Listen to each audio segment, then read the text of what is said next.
ఆంధ్రప్రదేశ్ రాష్ట్ర చైతన్య సంఘాల ఐక్య కార్యాచరణ కమిటీ ఆధ్వర్యంలో ఫిబ్రవరి 22వ తేదీన మంగళగిరిలో నిర్వహించబోయే చేనేత గర్జన జయప్రదం చేయాలని సిద్ధవటం మండలం మాధవరం 1 గ్రామ పంచాయతీ ఎస్కేఆర్ నగర్లో శ్రీ భద్రావతి భావనారాయణ ఆలయ ప్రాంగణంలో శుక్రవారం చేనేత కార్మికులు సమావేశం ఏర్పాటు చేశారు.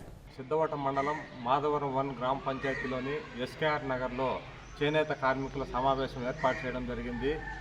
ఎందుకనగా ఈ సమావేశం యొక్క ముఖ్య ఉద్దేశము రేపు ఫిబ్రవరి 22వ తేదీన మంగళగిరిలో చేనేత కార్మికుల న్యాయపరమైన డిమాండ్ల కోసం గర్జన ఏర్పాటు చేయడం జరిగింది.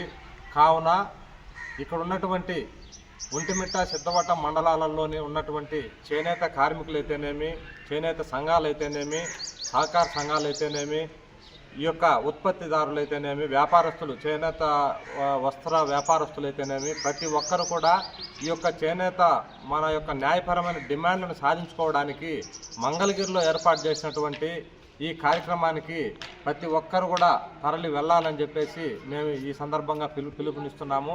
కావున దయచేసి ప్రతి ఒక్క చేనేత కార్మికుడు, వ్యాపారస్తులు, ఇట్లా వస్త్ర వ్యాపారస్తులు కానీ, సహకార సంఘాలు కానీ ప్రతి ఒక్కరు కూడా ఈ యొక్క చేనేత గర్జనను జయప్రదం చేయాలనేసి ఈ సందర్భంగా మేము సమావేశం ఏర్పాటు చేసి పిలుపునివ్వడం జరిగింది.